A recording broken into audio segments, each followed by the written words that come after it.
Et bonjour à tous, je suis Denis Cardon, société Tranquillité Système à Nantes, et je suis là pour vous parler de Samba Active Directory, avec le titre L'alternative méconnue pour aider à sécuriser son environnement Active Directory.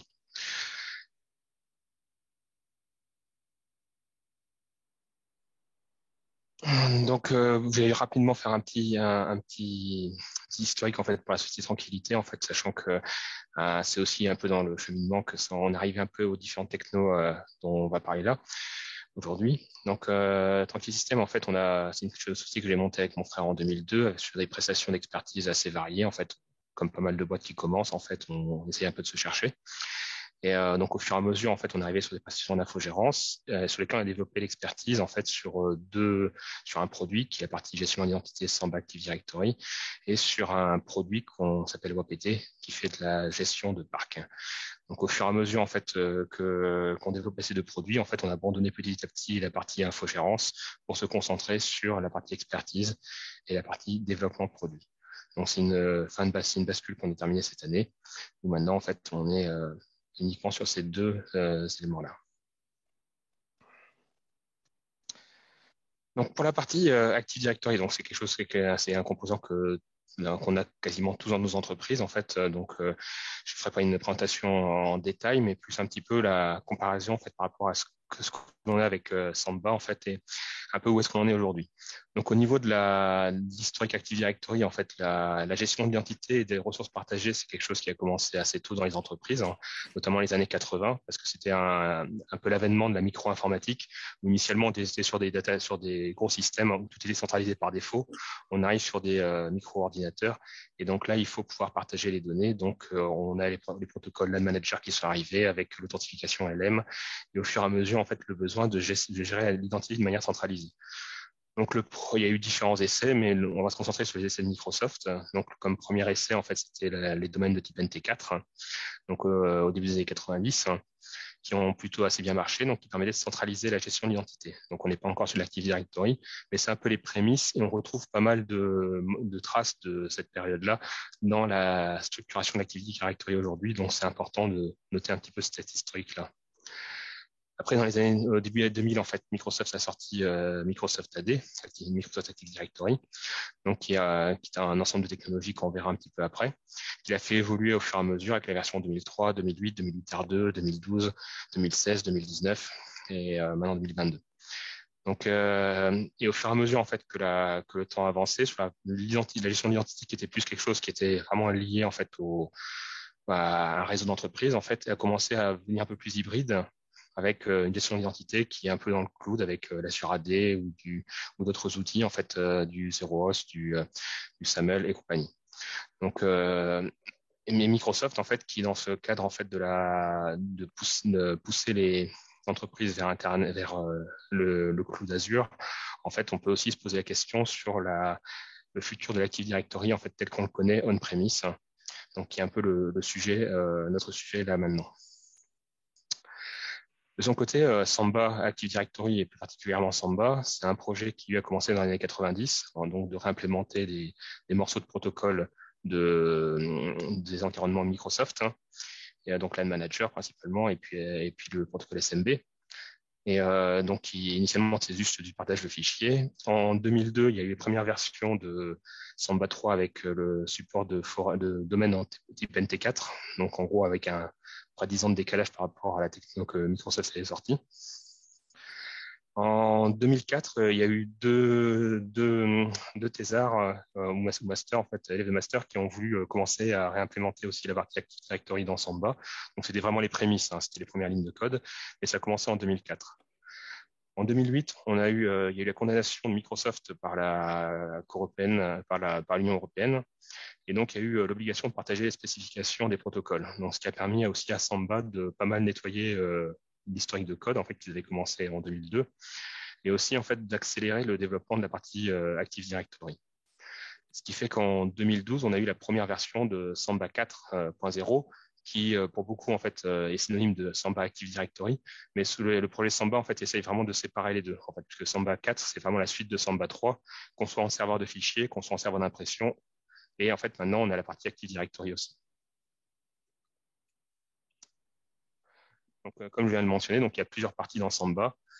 Et donc il y a la partie, beaucoup de gens connaissent Samba en fait à travers la partie serveur de fichiers. Donc on peut les retrouver dans les NAS, on retrouve ça dans les box, dans tout plein de devices qui peuvent traîner soit à la maison, soit en entreprise. On peut retrouver aussi ça avec les parties serveurs d'impression, que c'est un peu moins courant, mais on le trouve aussi. Mais une composante qui est souvent ignorée, c'est la partie Active Directory, donc qui est arrivée un peu plus tard en 2012, qui était assez immature, on va dire, en 2012, mais qui, avec les années qui vont passer, est devenue de plus en plus mature. Et c'est un peu l'objectif de la présentation aujourd'hui, c'est vous montrer que c'est une solution qui, en fait, est viable et qui, en plus de ça, permet de bénéficier de pas mal d'avantages au niveau facilité de sécurisation. C'est pas en soi que le logiciel va forcément mieux sécuriser que le logiciel propriétaire. C'est plus que Samba, en fait, dépendant en fait de sa couche Linux et tout ça, permet de faire des choses plus facilement. Donc en fait, on va parler de Active Directory en tant que technologie. C'est pas en tant que produit Microsoft ou pas du produit Microsoft, mais en tant que techno.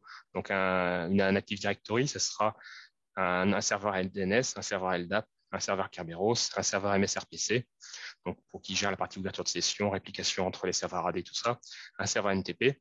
Donc c'est tout un ensemble de services qui constituent ce que j'appelle Active Directory, ce que je vais appeler dans cette présentation Active Directory, et donc que ce soit la version de Microsoft ou la version de Samba. C'est un Active Directory au sens large du terme. C'est un serveur qui va réimplémenter ces différents services. Donc au niveau Samba, en fait, où est-ce qu'on est Samba aujourd'hui? Donc en fait, le niveau de forêt est actuellement 2008 R2, mais avec des schémas en 2012 R2 et des autres composantes comme la partie protected users, les claims et un certain nombre d'autres choses. La crypto est moderne. Samba ne réimplémente pas, essaie de ne pas réimplémenter sa crypto, mais de réutiliser des librairies récentes. Donc c'est principalement du TLS. Donc on retrouve tous les UTLS récents avec tout ce qui va bien comme crypto. Et au niveau protocole, en fait, pareil, ils ont réimplémenté en fait les versions modernes de protocole. Donc, on peut avoir du SMB3 et peut-être pas toutes les dernières options, mais une grande partie des options des derniers protocoles. Donc, donc Samba, en fait, en fonction de l'angle sur lequel on va le regarder, en fait, ça sera quelque chose de plutôt assez récent ou quelque chose de plutôt, ça certaines choses qui sont un peu plus anciennes, mais c'est pas forcément gênant dans les fonctionnements actuels. Donc, au niveau des outils de management, ça va être c'est du Linux, donc c'est du SSH pour la ligne de commande. Mais par contre, en fait, on peut tout à fait ouvrir les consoles RSAT, vu que l'objectif de Samba, c'est de réimplémenter les protocoles de l'Active Directory. Donc, on peut tout à fait ouvrir les outils RSAT, les connecter à un Samba Active Directory. Ça fera exactement la même chose. Après, on peut faire du scripting au niveau des requêtes LDAP, on peut faire du scripting Python. La partie scripting PowerShell est un peu plus limitée à cause d'un composant qui manque, dont je vais parler juste après. Mais ceci dit, en fait, globalement, la manière de gérer votre AD Samba sera exactement la même que celle de l'AD Microsoft d'un point de vue usage au quotidien. Donc, il y a quand même certaines limitations dans la partie Samba actuellement. Donc, par exemple, les résolutions d'approbation interforêt ou intraforêt, en fait, ne sont pas supportées. Intraforêt. Les protocoles EventLog et WMI aussi ne sont pas implémentés. Donc, ce qui fait qu'il y a certaines solutions, par exemple, qui font du scan de log au niveau de l'AD pour la partie sécu qui ne marcheront pas avec Samba. Mais ceci dit, vu qu'il y a certaines failles aussi de sécu qui passent à travers ce truc-là, c'est pas forcément non plus 100% un défaut. Les groupes Managed Service Account en fait ne sont pas encore supportés. Donc, par exemple, si on veut activer un Azure AD Connect, en fait, il y a des petites bidouilles à faire, mais c'est des choses on va espérer qui vont arriver bientôt. Il y a la notion de silo aussi en Active Directory qui est pas implémentée. Donc ça, c'est une composante de sécurité qui est en 2012 R2, mais qui est très rarement mise en place, ou du moins correctement mise en place. Et la partie AD Web Services, c'est les MSRPC en SOAP. Donc ça, c'est certains outils qui utilisent ça, comme notamment les outils PowerShell pour Active Directory. Donc si on a un outil qui utilise cette partie-là, en fait, ça ne marchera pas. Mais par contre, si on a un outil qui fait des appels LDAP, Kerberos, MSRPC et compagnie, en fait, ça marche à l'identique. Après, on a un écosystème un peu moins mature, notamment en fait un des composants qui est souvent utilisé, c'est Vim pour restaurer des objets AD. Donc Vim ne marche pas avec Samba Active Directory. Il y a d'autres méthodes qu'on peut faire en ligne de commande, mais qui sont peut-être un peu moins, on va dire, qui sont moins conviviales. Donc ça peut être un bémol. Et après, on trouve assez peu de prestataires. mais en pratique, on va dire 90% de la connaissance Active Directory en fait recouvre la connaissance Microsoft Active Directory. C'est deux produits finalement qui dans un usage et dans la mise en place des protocoles en fait est assez proche. Donc, on va dire Samba Active Directory, c'est un truc dont j'ai jamais entendu parler. En fait, est-ce que c'est un jouet ou pas? En fait, non, c'est quelque chose qui fonctionne en fait sur des grands réseaux. On a, par exemple, avec le ministère la DGFIP, au ministère des Finances, le ministère de la Culture, et la Marine nationale qui a déployé ça sur ses bateaux aussi. Il y a dans des plus petits réseaux, on a des hôpitaux, on a des transporteurs, des universités et la Banque centrale à Dakar qui gère son réseau avec du Samba. Donc c'est quelque chose qui marche bien sur Elisep. Et donc en fait quelque chose qui marche très bien sur des réseaux en fait qui vont aller de quelques dizaines, quelques centaines de postes jusqu'à une centaine de milliers. Après, en fait, on n'a pas d'expérience sur des plus gros domaines, mais ceci dit, ça permet déjà d'avoir en fait un grand panel en fait des possibilités qui sont offertes. Donc l'AD est de plus en plus attaquée. En fait, ça, c'est quelque chose où on est tous bien au courant de cette chose-là. Et on peut se dire, en fait, Forest Level 2008 R2, bon, c'est un peu, c'est quoi ce truc-là? En fait, c'est vraiment complètement out of date. Mais en fait, en pratique, la problématique d'Active Directory, c'est pas tant en fait le niveau de forêt. La plupart du temps, c'est la manière dont c'est configuré et la manière dont c'est géré au quotidien. Est-ce que les patchs sont correctement mis en place? Est-ce que l'arborescence est correctement structurée? Finalement la maintenance, un peu les basics en fait sont faits correctement. Donc là-dessus, en fait, un des premiers points, et je pense que c'est vraiment un des gros points, des gros plus de Samba, en fait, c'est le premier, c'est que on installe un Samba Active Directory, on va l'installer sur une machine Linux avec juste un SSH. Donc en fait, la surface d'attaque va être vraiment limitée au maximum. Il n'y a pas des services en plus RDP ou autres qui tournent. Donc toutes les failles que l'on peut rencontrer en fait et qu'il faut patcher en fait rapidement liées à des services tierces qui ne sont pas vraiment liés à un Active Directory, en fait, vont pas être installés. Donc en fait, naturellement, la surface d'attaque est vraiment bien limitée. Après, chez Microsoft, en fait, on peut installer un Windows Core, un Windows Server Core. Mais en fait, en pratique, c'est très rare que ce soit fait parce que ça demande en fait des compétences un peu particulières. Et même avec un Windows Core, il y a pas mal de choses installées qui sont pas forcément toujours nécessaires. Donc ça, c'est un gros point, je dirais, qui aide à faciliter, à sécuriser. Un autre point, en fait, c'est que sur Samba, par défaut, il y aura des composants qui vont pas forcément être implémentés ou qui sont vraiment faciles à désactiver ou qu'on peut facilement désactiver. Pour la partie support d'impression, par exemple, il y a eu des failles récemment qui utilisaient ce vecteur d'attaque.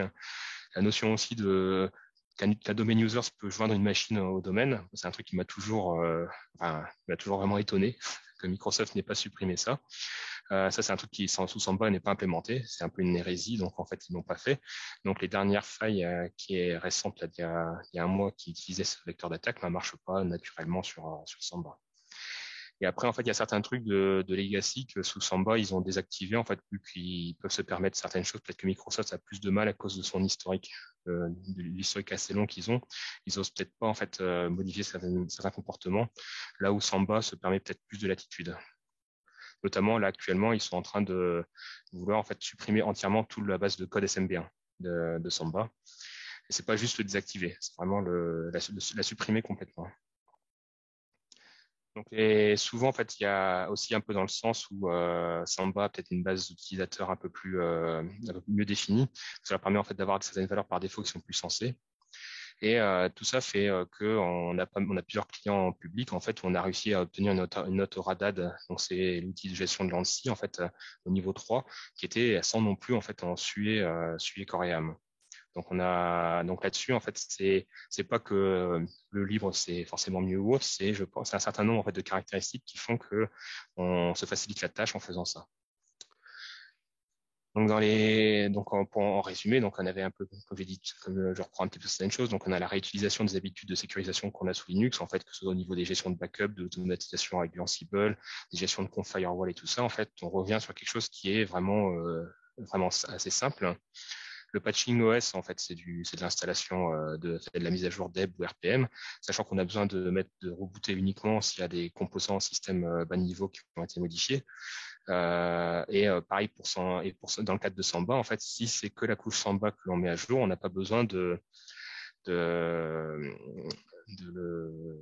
rebooter le serveur ou quoi que ce soit. On met juste au jour la couche Samba. Donc, ce qui fait que le cycle en fait de gestion des mises à jour est beaucoup plus simple et ce qui permet aussi d'accélérer en fait la, de pousser les mises à jour en fait sans avoir peur que son serveur ne redémarre pas. Donc, une personne faisait mentionner que le MSDS machine account égale 0. En fait, ça permet de le régler le problème, mais en fait, pour moi, c'est pourquoi est-ce que la valeur n'est pas égale à 0 tout court. Enfin, Microsoft, en fait, n'a toujours pas pris, n'a pas toujours fait le choix, en fait, de mettre en fait, en gros, c'est certaines valeurs qui pourraient être modifiées et que Microsoft n'a pas modifié. Je trouve que c'est un peu dommage. Donc, un autre truc qui est assez sympathique sous Samba, c'est que on peut faire tout le management avec une connexion SSH. Donc, notamment, en fait, dans un domaine Active Directory, la seule manière de se connecter à un contrôleur de domaine, c'est avec un compte admin du domaine. Sous Samba, on peut tout à fait désactiver les comptes admin du domaine, sauf qu'on en a besoin. Et si on veut le réutiliser, on peut se connecter en SSH par échange de clés et réactiver le compte uniquement quand on en a besoin. Donc, c'est certaines petites choses comme ça, le fait d'avoir un side channel, en fait, et de ne pas être obligé d'utiliser le compte domaine admin pour s'authentifier, permet aussi en fait un certain nombre de choses beaucoup plus simples. Après, au niveau du scripting, en fait, le code de la base de code Samba, c'est sur du C. Ils n'ont pas encore fait de Rust, hein. Et le scripting, c'est du Bash ou du Python. En fait, toute la couche haute de Samba est codée en Python. Donc, si vous avez des personnes qui savent faire du Python, c'est très facile de se mettre dessus en fait pour faire de l'automatisation. Il n'y a pas la partie PowerShell pour AD en fait ne fonctionne pas à cause des web services, comme j'avais mentionné tout à l'heure. Mais par contre, en fait, la plupart on peut utiliser du Python ou d'autres outils qui n'utilisent pas la couche AD web services. Donc en fait, c'est un truc qui est assez caractéristique. Au niveau de l'équipe, au niveau du projet Samba, en fait, on a discuté avec pas mal de développeurs. En fait, la France est un peu à part. En fait, il y a Samba qui est beaucoup déployé en fait dans les administrations et en fait en entreprise, en école, en université. Je pense que c'est un peu une exception à la française. En fait, c'est un peu, on a beaucoup plus qu'ailleurs. Alors pourquoi du comment, je ne sais pas. Je pense que ça remonte assez loin. Et donc, en fait, on a du Samba Active, du Samba, il y en avait tout plein, et nous, on en a aussi installé tout plein. Donc, du Samba Active Directory, maintenant, il y en a pas mal dans les administrations. Donc, au niveau, en fait, de la validation de la qualité de la partie Samba, il y a vu qu'en fait, l'ANSI, en fait, a pris en compte, finalement, en fait, la base installée, et en fait, à partir de janvier 2021, en fait, il y avait eu une directive qui avait dit que bon, la partie Samba, c'était quelque chose qui pouvait être envisagé dans les administrations, parce que l'ANSI en fait a un guide de sécurisation Microsoft sur une base 2012 R2. Donc donc là en fait à ce niveau-là, oui, c'est parce que donc on me dit que c'est parce que c'est gratuit qu'il y a beaucoup d'administrations qui l'utilisent, beaucoup de Français qui l'utilisent. C'est peut-être une caractéristique du Français, oui, il aime bien ça. Et donc en janvier 2021, en fait, donc il y a eu il y avait un certain nombre à travailler avec pas mal de structures publiques pour améliorer la sécurité de leur Samba AD en fait, et on avait atteint la note de 3 sur plusieurs en fait, alors que les exigences de notes étaient à 2 en fait, donc à 2 voire 1.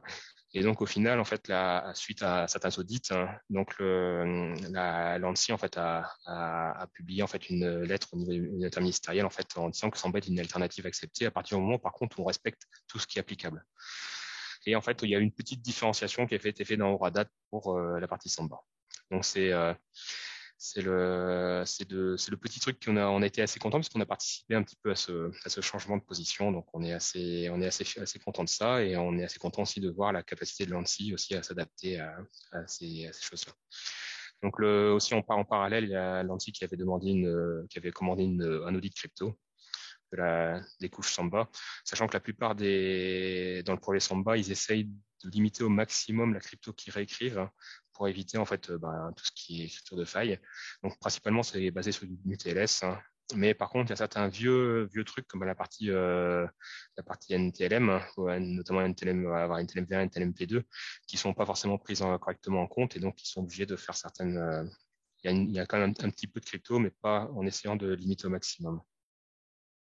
Après, un autre truc qui est assez sympa, par exemple, au niveau Sécu Samba, c'est que quand on est sur un Microsoft, si on veut pouvoir scanner le NTDS.dit, on est obligé de faire un shadow la partition en fait et au niveau lecture du truc du fichier, c'est pas forcément très simple. Sous Samba, un peu dans le côté open source, c'est il n'y a pas de raison vu qu'on est en route sur la machine, en fait, forcément on a accès aux fichiers, forcément on a accès aux données. Donc là, ils ont plutôt c'est plutôt l'inverse, ils ont fait pas mal simplifié le travail sur l'arbre lui-même en bypassant, soit en passant à travers le process LDAP où là il y a toute la couche de sécurité qui va normal qui s'applique, mais aussi en fait on peut aller directement faire les lectures dans l'arbre. Notamment si on a des objets avec des ACL en deny et all, en fait, on peut essayer de cacher des objets dans la D. Là, en l'occurrence, en passant par la LDAP, on ne les verra pas, mais si on lit directement l'arbre NTDS.dit, on le voit tout de suite. Donc, ce qui permet en fait aussi d'auditer des ACL bizarres en fait ou des objets avec des ACL deny pour essayer un peu de les cacher dans un coin. Après, en fait, on essaie souvent d'opposer en fait monde libre et monde propriétaire. En l'occurrence, dans le cadre du projet Samba, en fait, il y a les deux travaillent quand même, on va pas dire main dans la main, mais presque. En fait, il y a des personnes de chez Microsoft qui sont membres du projet Samba, et à toutes les conférences Samba, il y a toujours plusieurs personnes de chez Microsoft qui viennent. Notamment, en fait, en Allemagne, à Samba XP, il y a la personne qui s'occupe de la partie compatibilité des protocoles, enfin plutôt documentation des protocoles en vue d'implémentation pas compatible. Donc ça, c'est le truc qui était à la suite de la condamnation de la Cour européenne de justice, pas de la Commission européenne. Et en fait, là-dessus, ils travaillent ils travaillent ensemble. Et il y a un certain nombre de sorties de failles qui sont faites en commun. C'est-à-dire qu'en fait, quand c'est des failles de protocole, en fait, ils définissent une date de sortie commune. Donc, c'est vraiment en fait il y a plus une opposition frontale. Je pense qu'avec le temps, Microsoft s'est rendu compte que son Samba était un peu partout dans les NAS et compagnie, et donc il faut que la partie Microsoft fonctionne correctement avec la partie Samba. C'est vraiment important. Donc ça, c'est un point assez positif. Et après, comme autre truc assez intéressant, c'est qu'il y a même Samba, de temps en temps, c'est Samba qui remonte les failles, des failles de protocole chez Microsoft. Donc c'est vraiment, ça va dans les deux sens, hein. Donc je voulais aussi parler un petit peu sur la partie l'organisation du projet Samba, parce que c'est intéressant pour voir un peu les choses comment les choses peuvent se passer à l'avenir par rapport à tout ça. Un sondage qui est réapparu. Et Euh, excuse-moi, c'est moi je couperai ce morceau au montage, tu peux. Pas de souci. Donc en fait, donc Samba Active Directory, c'est un projet en GPLv3. C'est initialement en GPLv2, basculé en GPLv3. Donc ce qui a notamment mis pas mal de personnes, enfin de certaines entreprises un peu. En gros, il y a Apple qui utilisait Samba, qui a arrêté d'utiliser Samba quand la partie GPLv3 est arrivée. Donc c'est quelque chose qui peut faire peur un peu, mais c'est un choix qu'ils ont fait en fait avec pour un certain nombre de raisons. Il n'y a pas vraiment de sponsor principal derrière Samba. Donc, il n'y a pas une boîte qui va dire Samba va aller dans cette direction. En fait, c'est un ensemble d'acteurs qui travaillent avec des intérêts différents. Donc, par exemple, il y a les éditeurs de NAS, hein, il y a les éditeurs de distrib. Dans les NAS, Netgear, QNAP, dans des distribs, il y a Red Hat, SUSE, hein. Des éditeurs de solutions comme Invention. Il y a des gros utilisateurs comme IBM, Google, Amazon. Il y a des intégrateurs comme Tranquillité, nous. Il y a des prestataires de développement comme Catalyst, Cernet. Nous, on travaille beaucoup avec Catalyst, hein.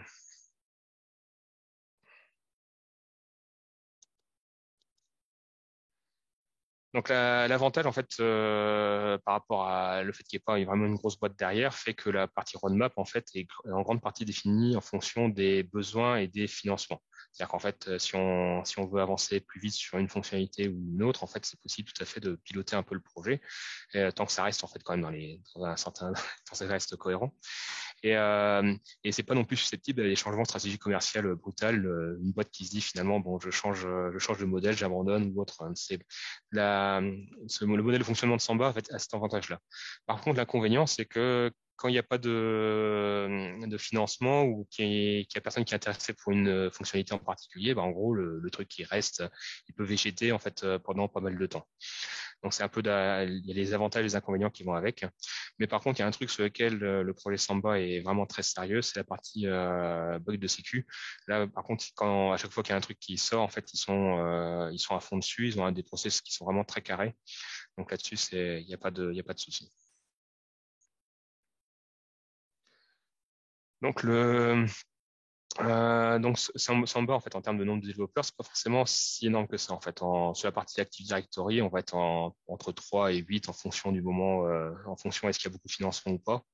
Et c'est principalement dans une société néo-zélandaise qui s'appelle Catalyst, une société allemande qui s'appelle Sternet.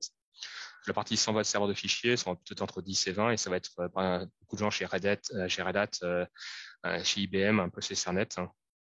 Et après, autour de ce projet-là, on va être à une 80 committeurs en fait qui vont aussi travailler en fait dessus. Mais c'est quasiment, c'est que des professionnels par contre, hein, qui travaillent dans des entreprises qui ont intérêt à faire évoluer le produit. Donc c'est vraiment très professionnalisé comme projet open source, hein, mais on peut voir en fait qu'en gros la quantité de développeurs full-time n'est pas si élevée que ça, et pourtant ils arrivent à accomplir des choses vraiment hyper intéressantes. Et donc c'est pour faire bouger les choses en fait, il y a tout plein ça peut avancer assez vite. C'est un projet qui est extrêmement mature en termes de CI/CD, même t'entends peut-être un peu trop en fait, parce qu'il y a une certaine lourdeur administrative en interne qui t'entend un peu décourager. Et oui, je répète un petit peu ce que j'ai dit, mais tout à l'heure, au niveau de l'écosystème, en fait, ils sont aussi en travail régulier avec Microsoft.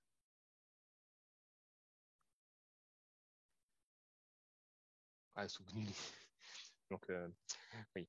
Donc là, après, j'arrive en fait sur une autre question en fait qu'on peut se poser en fait par rapport à l'avenir de l'on-prem. C'est Samba Active Directory, en fait, on peut se dire ça vient remplacer un produit qui va devenir rapidement obsolète parce que de toute façon tout va aller dans le cloud, et de toute façon Microsoft pousse tout le monde par là-bas. Et c'est là où je pense qu'en fait, donc Samba, pour revenir tout à l'heure, en fait, c'est que c'est un produit qui peut aider en fait à mieux sécuriser son réseau en entreprise, hein, mais qui en plus de ça permet en fait d'assurer la pérennité en fait pour les 5, 10, pour 15 prochaines années. Après, on ne sait pas trop de quoi l'informatique sera faite, hein, mais ceci dit, pour les années qui viennent, Microsoft pousse vraiment tout le monde vers Azure. Avoir du Samba D, c'est aussi avoir une alternative en fait à cette orientation de l'éditeur. Et un autre problème en fait, c'est qu'il y a Microsoft en fait investit très peu dans la partie Microsoft, dans la partie Active Directory. En fait, en gros, il y a eu des gros changements sur 2008 R2, sur 2012 R2, en fait, mais après en 2016, il y a eu quasiment rien eu, 2019 quasiment rien eu. En gros, on voit que la partie Active Directory en fait, c'est considéré comme un produit mature qui ne va pas avoir de changement majeur dans les années qui viennent, quoi. Enfin, dans les années qui sont passées déjà, et probablement dans les années qui viennent. Alors qu'en fait, on a plein de soucis, il y a plein de soucis de sécu sur la partie Active Directory. Donc, c'est pas forcément possible de travailler, enfin, avec un éditeur qui a envie de forcer les gens à migrer vers Azure. Mais en fait, potentiellement, on a une alternative que l'on peut mieux piloter. C'est vraiment un point que je trouve en fait hyper important là-dessus. Donc, au fur et à mesure, en fait, aussi, les identifications d'entreprise, ça devient de plus en plus hybride avec du Zeros, du SAML et compagnie. Et là-dessus, en fait, c'est tout à fait possible de garder en fait un AD on-prem pour tout ce qui est en fait l'existant et plus l'historique, hein, et connecter après en fait des nouveaux outils de gestion d'identité ou d'authentification plus modernes pour compléter cet ensemble. Parce qu'en fait, un des soucis, par exemple, sur la techno AD, c'est quand on va faire du 2FA, c'est pas vraiment prévu pour. En fait, la manière dont ça fonctionne, c'est pas tip top. La partie gestion des cartes à puce aussi n'est pas c'est pas non plus hyper, on peut pas faire énormément de choses. Et en plus de ça, quand on utilise une carte à puce, en fait, en pratique, ça va permettre de faire l'authentification initiale, mais la manière dont va fonctionner la couche réseau, en fait, Microsoft en dessous, il va encore être capable d'utiliser du HNTLM et compagnie, quoi. Donc, il y a certaines choses comme ça qui sont un peu vieillottes dans le fonctionnement de la partie Active Directory qui mériteraient d'être un peu dépoussiéré, sachant qu'il faut toujours garder une compatibilité avec l'historique, mais par contre, on pourrait faire aussi des choses un peu mieux. Une chose, par exemple, qui avait été évoquée par les développeurs, par Andrew Bartlett, le principal lead développeur sur le projet Samba, c'était que pour éviter d'avoir les HNT en fait qui soient directement lisibles sur un dump de la base AD, on pouvait les saler. En fait, si on arrive si on accepte en fait de supprimer certains types ou certaines options de protocole, on peut tout à fait en fait garder uniquement des hash salés dans la base AD. Mais et donc en fait se protéger contre des attaques par rainbow table de base, hein, parce que ça c'est vraiment les trucs qui fonctionnent un peu trop facilement. Et là-dessus, bah, c'est des choses qui seraient potentiellement possibles à partir du moment où on accepte de supprimer certains composants. Ce que Samba pourrait faire, ce que Microsoft ne veut pas ou ne peut pas faire par rapport à sa base installée. Donc là-dessus, en fait, pour moi, vraiment, l'idée, c'est que Samba peut devenir, en fait, un leader sur l'innovation à la partie Active Directory. Il y a tout ce qu'il faut dedans. Enfin, là, en gros, si vous êtes habitué à faire du Linux, en fait, vous l'installez, vous retrouvez vos petits centres de problèmes. Et si vous êtes habitué pour la partie Active Directory, les RSAT et compagnie, vous allez retrouver, en fait, tous vos petits assez facilement. Et après, vraiment, une fois que vous partez de là, c'est d'arriver en fait de mettre en place en fait toutes les méthodologies que vous êtes habitué à utiliser en environnement Linux pour sécuriser votre outil, sachant que ça marche en fait qu'on aille de quelques dizaines de postes à quelques dizaines de milliers, voire plus.